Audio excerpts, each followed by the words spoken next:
Hello everyone, this is Smriti and welcome back to my channel.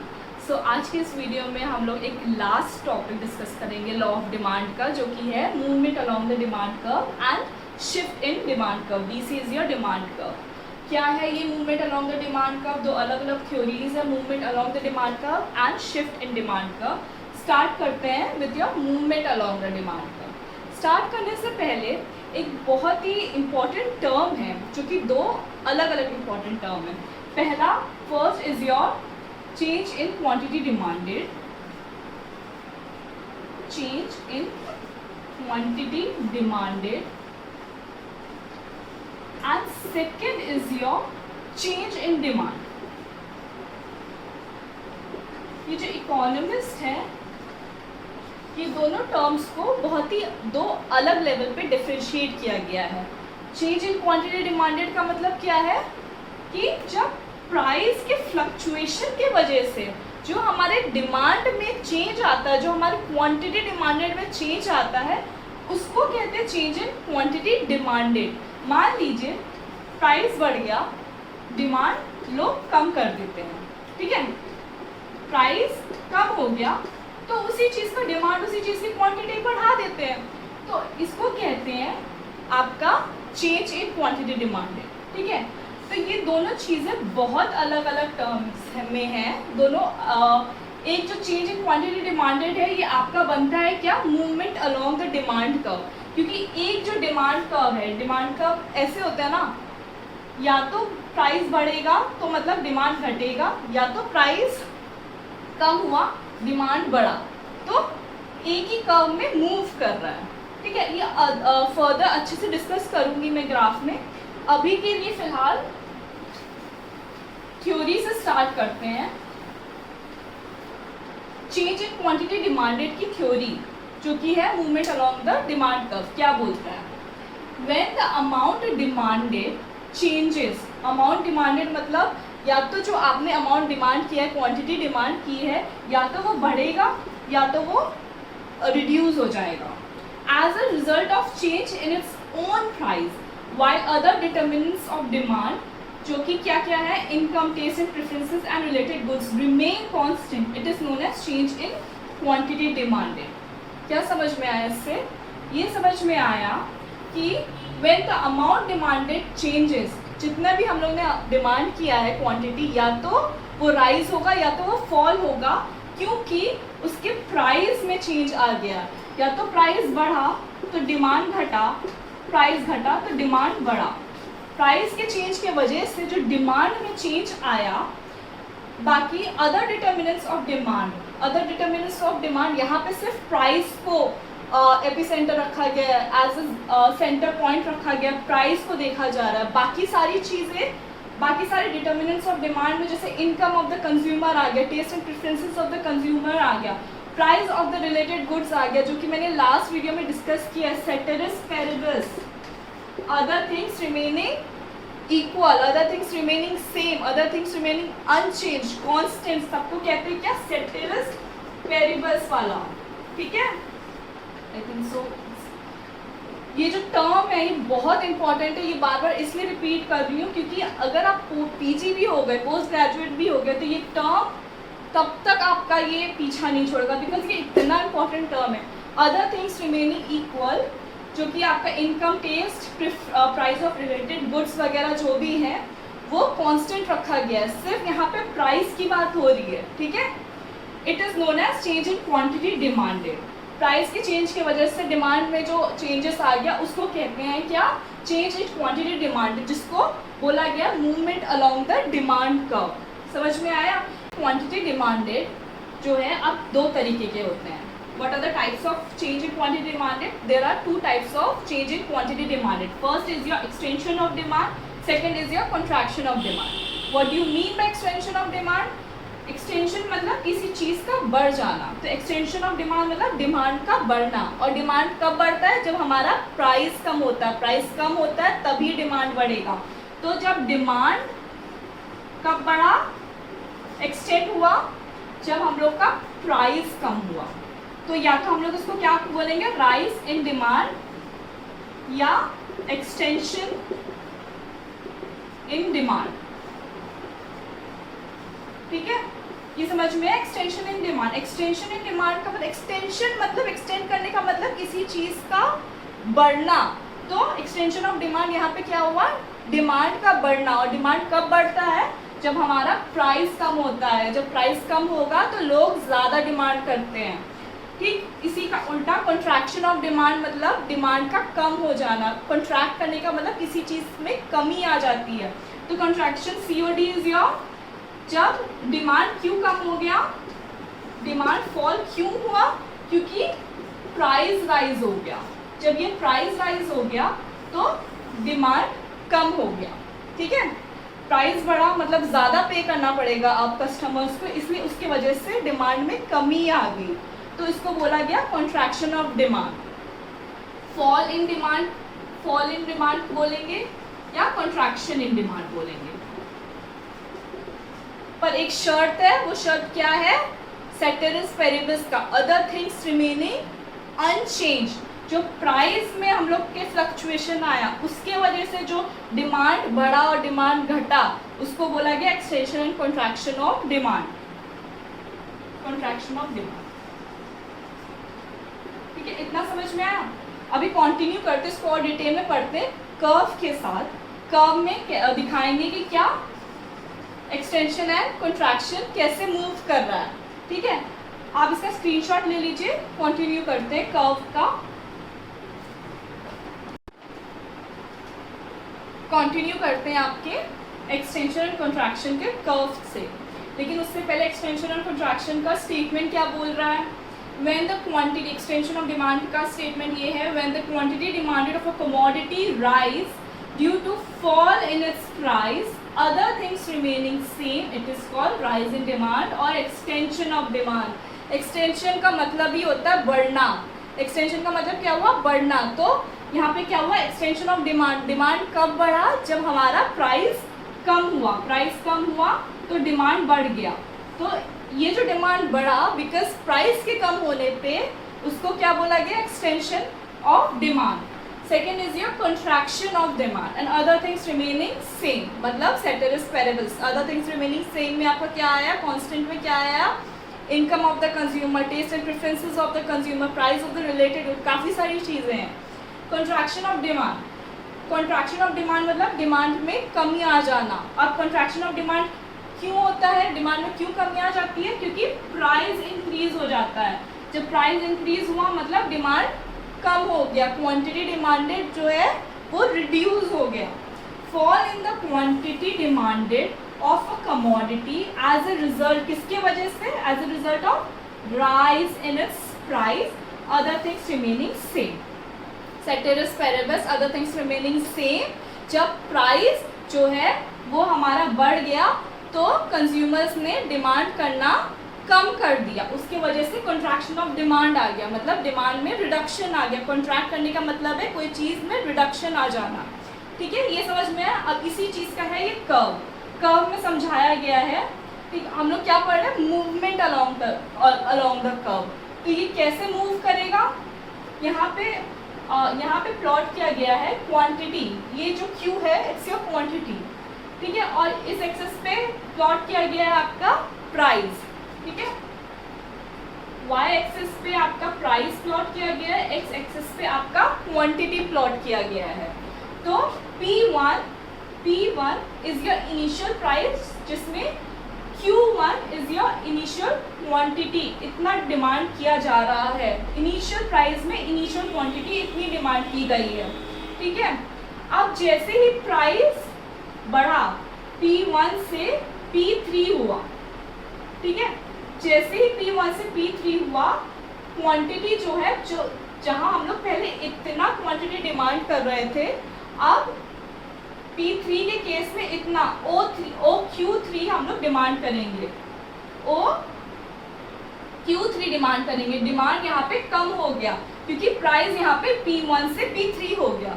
अब जैसे ही P1 से P2 आया, P2 हुआ, तो हम लोग क्वांटिटी कितना डिमांड कर रहे हैं, P2 के केस में इतना, OQ2 डिमांड कर रहे हैं, OQ2 इतना डिमांड हम लोग का बढ़ गया।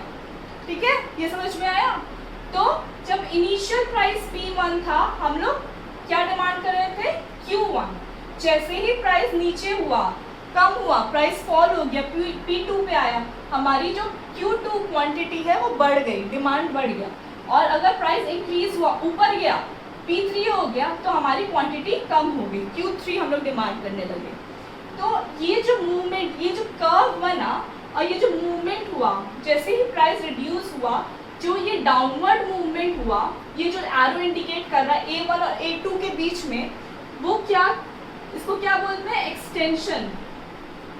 ये एक्सटेंशन इंडिकेट करता है, ठीक है। और जैसे ही प्राइस इंक्रीज हुआ, P1 से P3 हो गया, तो हम लोग की जो क्वांटिटी हो गई वो रिड्यूस हो गई, Q1 से हम लोग Q3 क्वांटिटी डिमांड करने लगे। तो ये जो A1 से A3 में जो शिफ्ट आया, उसको ये एरो जो है वो क्या इंडिकेट कर रहा है, कंट्रैक्शन, मतलब डिमांड में कमी आ गई, डिमांड कम हो गया। समझ में आया ये एरो, ये जो ग्राफ है, ठीक है। इसमें क्या हुआ, अब क्योंकि प्राइस के फ्लक्चुएशंस के वजह से जो क्वांटिटी फ्लक्चुएट हो रही है, इसके लिए हम लोग को अलग अलग ग्राफ बनाने की ज़रूरत नहीं है। एक ही ग्राफ में हम लोग ने डिमांड का मूवमेंट दिखा दिया प्राइस को लेकर, ठीक है। इसलिए इस ग्राफ को बोला गया है movement along the demand curve. समझ में आया। अब इस ग्राफ से क्या समझ में आता है, ठीक है। Movement down a demand curve is called rise in quantity demanded और एक्सटेंशन ऑफ डिमांड। जब ये नीचे की तरफ ये डाउनवर्ड मूवमेंट जो कर रहा है, इसको क्या बोल रहे हैं, एक्सटेंशन इन डिमांड, क्योंकि डाउनवर्ड मूवमेंट का मतलब है प्राइस रिड्यूस हो गया और डिमांड बढ़ गया, ठीक है।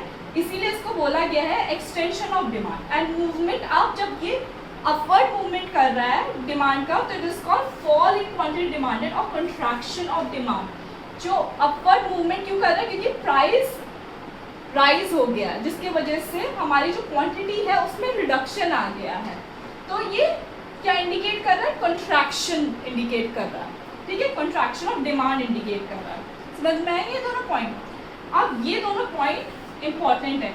Extension of demand result from, किसके वजह से रिजल्ट करता है, फॉल इन प्राइस। एक्सटेंशन का मतलब है डिमांड का बढ़ जाना, एक्सटेंड करता है। तो डिमांड कब एक्सटेंड करता है, जब हम लोग का प्राइस गिर जाता है, फॉल हो जाता है, अदर थिंग्स रिमेनिंग सेम।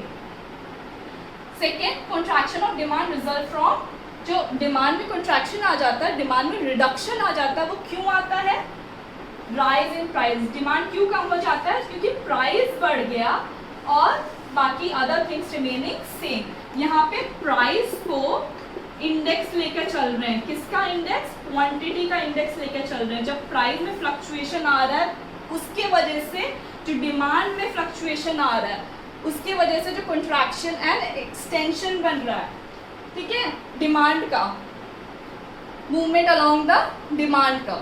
समझ में आया इतना। कंटिन्यू करते हैं नेक्स्ट।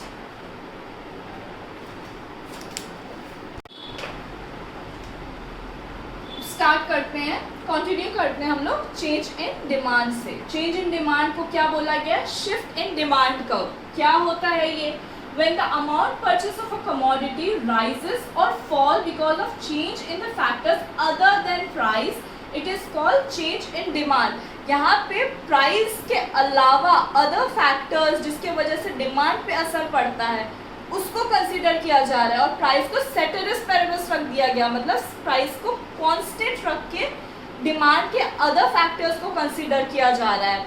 अदर फैक्टर्स में क्या क्या आया, प्राइस के अलावा अदर फैक्टर्स में आपका इनकम आ जाता है कंज्यूमर का, या कंज्यूमर के टेस्ट एंड प्रेफरेंसेस आ गए, price of substitute goods and complementary good, मतलब प्राइस ऑफ रिलेटेड गुड्स को देखा जा रहा है, जिसके वजह से इंक्रीज या डिक्रीज हो रहा है हमारा डिमांड, या पॉपुलेशन इंक्रीज या डिक्रीज होने की वजह से हमारे डिमांड पे जो असर आ रहा है, वो सारे फैक्टर्स को यहाँ पे कंसीडर किया जा रहा है और प्राइस को यहाँ पे कांस्टेंट रखा गया है। कितने तरीके के चेंज इन डिमांड हुए, दो तरीके के चेंज इन डिमांड हुए, increase in demand and second is your decrease in demand. Increase in demand मतलब आप किसी कमोडिटी को कंज्यूम कर रहे हो, उसका डिमांड जो है इंक्रीज हो गया। अब कमोडिटी की डिमांड क्यों इंक्रीज होता है, कौन कौन से फैक्टर्स है जिसकी वजह से इंक्रीज होता है, कंज्यूमर का जो है इनकम इंक्रीज हो गया,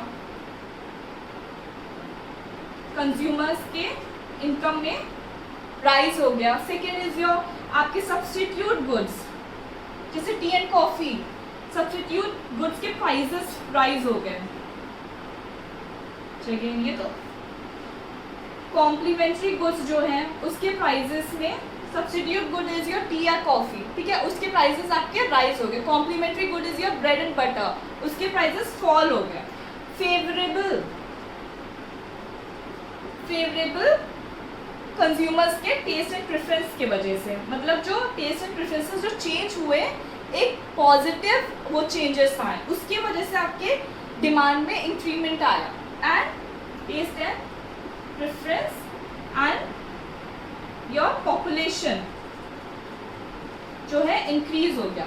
पॉपुलेशन इंक्रीज होने का मतलब क्या है, कंज्यूमर्स इंक्रीज हो गए, ज़्यादा पॉपुलेशन ज़्यादा कंज्यूमर, इसलिए यहाँ पे डिमांड भी इंक्रीज हो गया।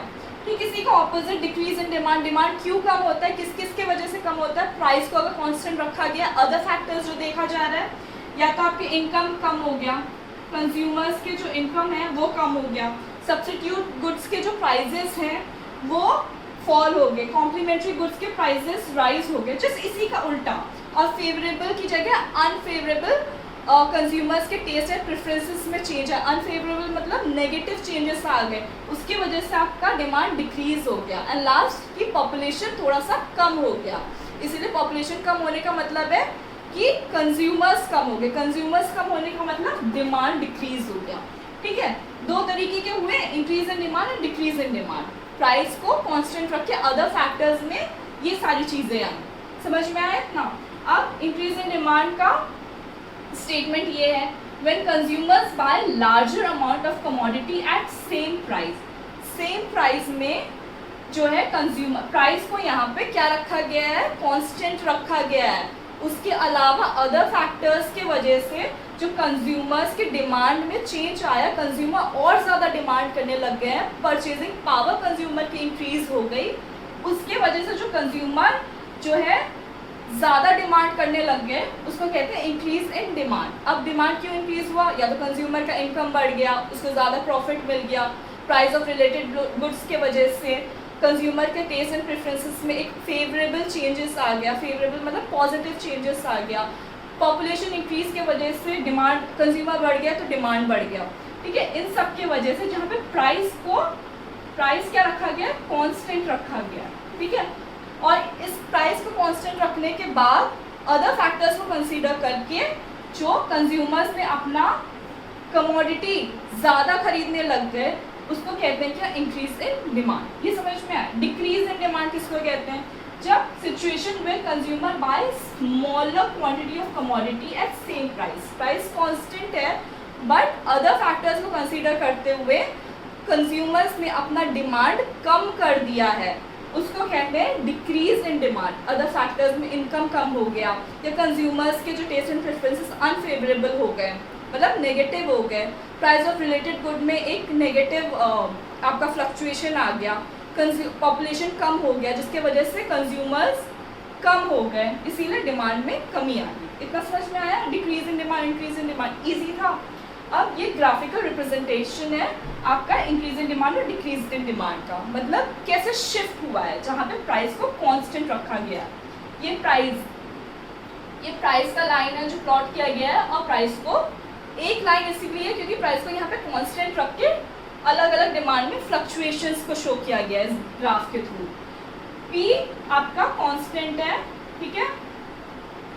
डिक्रीज इन डिमांड में जो कर्व दिखाया गया है वो ग्राफिकल रिप्रेजेंटेशन के थ्रू जो शो किया गया है, यहाँ पे पॉइंट पी को कांस्टेंट रखा गया, मतलब प्राइस को कांस्टेंट रखा गया, उसके बाद जो डिमांड में शिफ्ट आया है वो शो किया गया। अब ये कैसे है, पी प्राइस में, कांस्टेंट प्राइस में हम लोग कितना Q1 कंज्यूम कर रहे थे, Q1 is your initial quantity,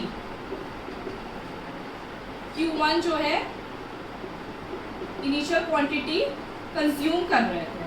other factors की वजह से जो शिफ्ट आ गया Q1 से Q2 पे, Q1 से Q2 पे जो डिमांड कर्व शिफ्ट कर गया टूवर्ड्स राइट, ये एक राइटवर्ड शिफ्ट है डिमांड कर्व का। Q1 से जो Q2 पे जो शिफ्ट किया, A1 से A2 पॉइंट पे जो शिफ्ट किया, मतलब डिमांड कर्व शिफ्ट हो गया D1 से D2 पे, डिमांड हम लोग ज़्यादा करने लगे हैं। राइटवर्ड शिफ्ट मतलब डिमांड इंक्रीज हो गया है। अदर फैक्टर्स को कंसीडर करने के बाद, प्राइस को कांस्टेंट रखने के बाद जो शिफ्ट आया है D1 से D2 पे डिमांड कर्व का, तो हम लोग क्वांटिटी क्या इंक्रीज होगी ना, Q1 से Q2 पे आ गए हम लोग, मतलब हम लोग ज़्यादा क्वांटिटी कंज्यूम करने लगे, मतलब कि डिमांड ज़्यादा करने लगे। अब D1 से D2 पे शिफ्ट करने का मतलब है राइटवर्ड शिफ्ट हो गया डिमांड कर्व का टोटल पूरा। तो राइटवर्ड शिफ्ट होने का मतलब है एक पॉजिटिव शिफ्ट आया, इंक्रीज इन डिमांड। अब यही चीज़ D1 से D3 पे जो शिफ्ट होकर आया है, डिमांड कर्व जो है नीचे आ गया, मतलब लेफ्टवर्ड शिफ्ट है। लेफ्ट शिफ्ट होने का मतलब है नेगेटिव शिफ्ट है, मतलब डिक्रीज इन डिमांड हो गया है। अब जहाँ इनिशियल क्वांटिटी Q1 था, अब Q3 इनिशियल क्वांटिटी डिमांड किया जा रहा है। Q3 का मतलब अब कम क्वांटिटी डिमांड कर रहे हैं। कम क्वांटिटी डिमांड करने का मतलब है डिक्रीज इन डिमांड। ये जो D1 से D3 पे शिफ्ट हुआ, डिमांड कर्व D1 से D3 पे शिफ्ट हुआ, ये लेफ्टवर्ड शिफ्ट है कर्व, डिमांड कर्व का। मतलब डिमांड में कमी आ गई, क्वांटिटी हम लोग अब कम कंज्यूम करने लगे, Q1 से Q3 क्वांटिटी कंज्यूम करने लगे हैं, ठीक है, लेस क्वांटिटी कंज्यूम करने लगे हैं। ये समझ में पूरा का पूरा शिफ्ट हो रहा है, या तो राइट शिफ्ट होने का मतलब है कि ज़्यादा कंज्यूम करें, इंक्रीज इन डिमांड है, एंड लेफ्टवर्ड शिफ्ट होने का मतलब है कम कंज्यूम करें, डिक्रीज इन डिमांड है। इसको कहा गया शिफ्ट इन डिमांड। समझ में आया ग्राफ? अब इस पॉइंट से, इस डिमांड के पॉइंट से क्या क्या पता चल रहा है? Demand curve is drawn on the assumption of ceteris paribus। यहाँ पे जो डिमांड कर्व किसके अजम्पशन पे ड्रॉ किया गया, किस ऑर्डर के अजम्पशन पे? ceteris paribus। अब यहाँ पे क्या चीज़ ऐसी है जो ceteris paribus रखी गई है? प्राइस को कांस्टेंट रखा गया है, प्राइस को यहाँ पे ceteris paribus रखा गया है। ceteris paribus मीन्स कांस्टेंट रखना, सेम रखना, तो यहाँ पे प्राइस को रखा गया, अदर फैक्टर्स को कंसीडर किया गया है। और movement along the demand curve में जहाँ पे extension and contraction of demand था, वहाँ पे बाकी सारे फैक्टर्स को कांस्टेंट रखा गया था और प्राइस को सिर्फ कंसीडर किया गया था। सेकेंड पॉइंट इस डिमांड कर्व से क्या पता चला? D1 से D2 पे जो शिफ्ट किया, D1 से D2, यहाँ से ये अपवर्ड नहीं, राइटवर्ड शिफ्ट किया, ठीक है, इसका मतलब क्या हुआ? इंक्रीज इन डिमांड, डिमांड हम लोग की बढ़ गई। Entire demand curve shifts to right, पूरा ये जो A1 से A2 पॉइंट पे शिफ्ट हुआ, ये एंटायरली जो डिमांड कर्व है वो राइटवर्ड शिफ्ट हो गया, मतलब एक पॉजिटिव शिफ्ट आया, demand curve positively rightward shift हुआ, डिमांड इंक्रीज हो गया। थर्ड पॉइंट क्या पता चला? D1 से D3 पे शिफ्ट हुआ, मतलब A1 से A3 पॉइंट पे जो शिफ्ट आया, लेफ्टवर्ड की तरफ शिफ्ट आया, मतलब एक नेगेटिव शिफ्ट आया डिमांड कर्व की तरफ। नेगेटिव शिफ्ट होने का मतलब डिमांड कम हो गया, क्वांटिटी कम कंज्यूम करने लग गए, तो डिक्रीज इन डिमांड आया, shift to left, small amount of purchase by consumers कम परचेज करने लग गए।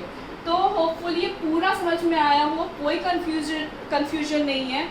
Movement along the demand curve क्या हुआ आपका? Extension and contraction of demand curve. Extension और कंट्रैक्शन में क्या हुआ? एक ही डिमांड कर्व में या तो अपवर्ड मूवमेंट हो रहा है, एक्सटेंशन के वक्त क्या हो रहा है? एक डाउनवर्ड मूवमेंट हो रहा है, क्योंकि क्वांटिटी इंक्रीज हो रही है। एंड अपवर्ड मूवमेंट कब हो रहा है? जब हम लोग की कंट्रैक्शन, क्वांटिटी कम कंज्यूम कर रहे हैं, ठीक है। एक्सटेंशन और कंट्रैक्शन समझ में आया? ये आपका shift in demand curve. Rightward shift का मतलब है पॉजिटिव शिफ्ट, लेफ्टवर्ड शिफ्ट का मतलब है नेगेटिव शिफ्ट। मतलब राइट की तरफ अगर शिफ्ट हुआ डिमांड का, इसका मतलब है आपका डिमांड बढ़ गया, लेफ्ट की तरफ शिफ्ट हुआ डिमांड डिक्रीज कर गया, ठीक है। इतना समझ में आया? होपफुली कोई कंफ्यूजन नहीं है। कोई भी कंफ्यूजन हो कमेंट बॉक्स ओपन है, आप क्वेश्चन पूछ सकते हैं। ये पूरा demand and law of demand खत्म हुआ। नेक्स्ट वीडियो में नेक्स्ट चैप्टर के साथ मिलते हैं। Till then stay safe, stay healthy and thank you so much for watching my video. Bye, take care.